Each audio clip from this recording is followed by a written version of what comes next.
States, a new technology comes up, it disrupts, a lot of people lose their jobs and so on. And then they become badly off, other people make money. That's the system, American system. In Denmark, they welcome new technology, but what they do, they know some workers will lose their jobs. So what they do, they take care of these workers. In what way? Not just give them money when they go home. No. What they do, they say, we will put you into a reskilling operations. We'll help you in learning new skills for the new technology, retraining new technology. And meanwhile, while you learn these new things, we'll support you. So there will be bread in your table. We'll take care of it. The state will take care of it. Meanwhile, you get retrained. And after certain years, you then do the new jobs. The old jobs are they still working part-time when they're learning?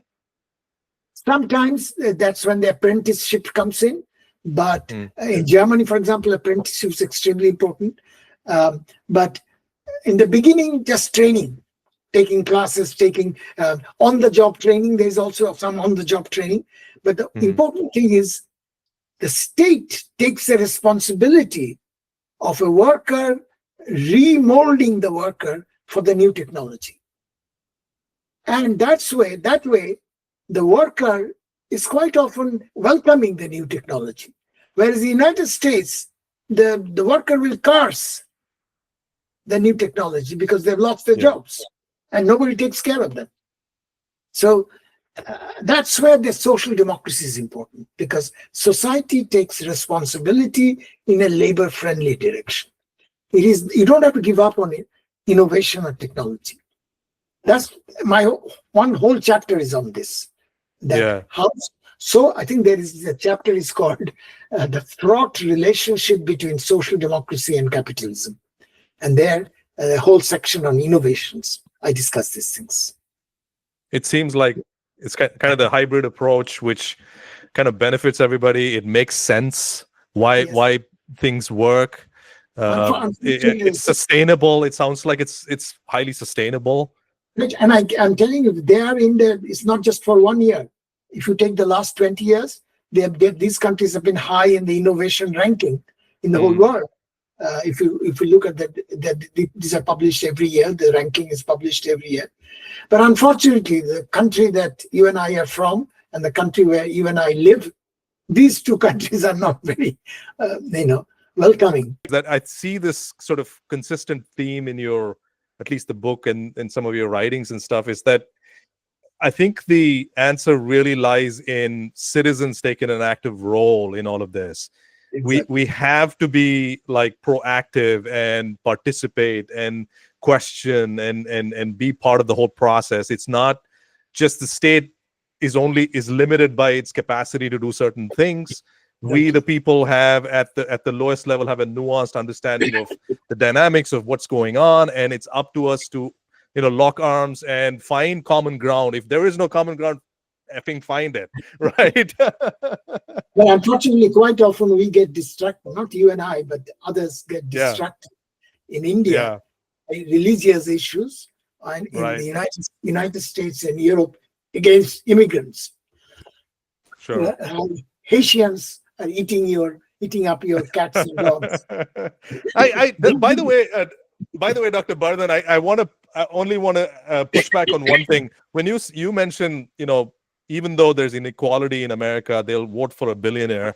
My sense with this particular case, and I take your point, but with the Trump case, it seems more like, and I live in the Midwest, right? Like I live among a lot of blue collar folks, and I love my fellow blue collar workers in the Midwest. I love them to death.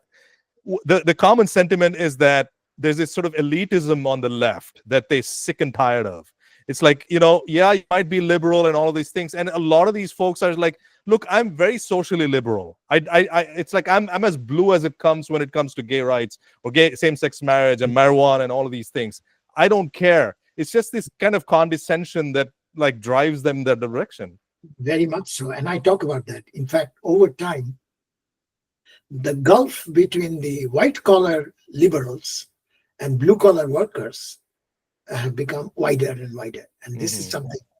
And, I'm very pained that liberals with whom I sometimes agree, they are obsessed with issues like what the bathroom will be like, because the bathroom is a bathroom trans friendly.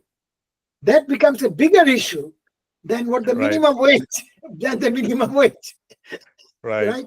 So, in a sense, what used to be called class issues, that the bread and butter issues workers are worried about, you divert that, and this is what is liberal. And I agree that this is too much political correctness is a bane of the liberals in this country. That leads me to the question, Dr. Bardhan. You've talked about these kind of political movements, I think in Taiwan and in the Scandinavian countries. There's a greater level of political consciousness or participation in these societies, and people can, like, online almost like democratically participate in their processes at the local level and so on. Can you walk me through, let's say I want to start a kind of an online movement, not a political party, an online movement that has a certain ideology, where people can coalesce with similar ideas and so on. What are the mechanics of that? What do you think? I mean, I know you talked even at the street resistance movement level, but I think, can you kind of, let's peel back and say, like, even if I want to start a movement like that, what does it look like? Yeah, well, there are several issues here. One is, of course, the big digital divide. The overwhelming majority are not, they have mobile phone now, but they're not, going back to what we were discussing about WhatsApp, they are very much moved by WhatsApp. So in Taiwan, Scandinavia, and in fact, I've also referred to Barcelona in Spain, they're having community level. So let's go back to the Taiwan example. So the last election in Taiwan, the Chinese, because they wanted to influence the Taiwanese election in a pro-Chinese, mainland Chinese direction, they bombarded the whole internet with their points of view. And in order to resist it, the Taiwanese started a small community level resistance to essentially showing that much of this is disinformation, misinformation and disinformation. And in order to do that, you need a strong,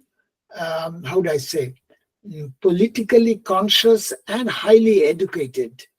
In all these cases that you just mentioned, Taiwan or Scandinavia or Barcelona, the educational level is much higher than the average community in India, even if you take a local community. And secondly, these places in Europe and Taiwan, etc., they have a strong what I've called, I think in my World of Insecurity book, associational life, a community associations. In fact, if you go check my book, that World of Insecurity, there's a whole chapter on community. And I say community can be a very good force, community can be a very bad force. And good force when, unlike what I would say, bigger, larger bodies like the state, local community, they know one another more or less. So it will be difficult to spread difficult for the outsider to intervene without involving them. So community has some strength, and the community strength particularly is in what economists call insurance. You have a problem, you have a crisis. in a crisis, so for example, a natural disaster. Natural disaster, of course, the state can help, but the state takes time. State help is quite often not understanding the local problems, whereas community knows what are the local problems. So they can directly hit at the problem, and communities quite often can help one another in emergency. And this is in fact, if you go to a micro level, from the community to the family. In India, families are so strong because family members, when it comes to a big crisis, family members are supposed to help one another. So the strength of the family is there. And this is what economists call the insurance. In times of risks and emergencies, there's somebody out there that will help you. In the United States, if you are alone, you are a single person alone, there are not too many people who will help you out. Whereas in India, the extended family will help you out. Extended family also has a lot of problems. Let me give you the extended family example from India. So extended family will help you out in emergencies. Even small emergencies, like you suddenly need money, they will help you out with money. Okay? But extended family have problems. So you want to marry somebody whom you like, but the extended family will not allow you to, because the extended family doesn't like you are in love with a woman but the extended family doesn't like the family of the woman's parents. Right. Okay, so and the extended family quite often will oppress women in the patriarchal society that we have. So extended family has lots of problems, but extended family has also lots of strengths in terms of helping out. You now go beyond extended family to the caste. It's the same thing. There is castes will help you out.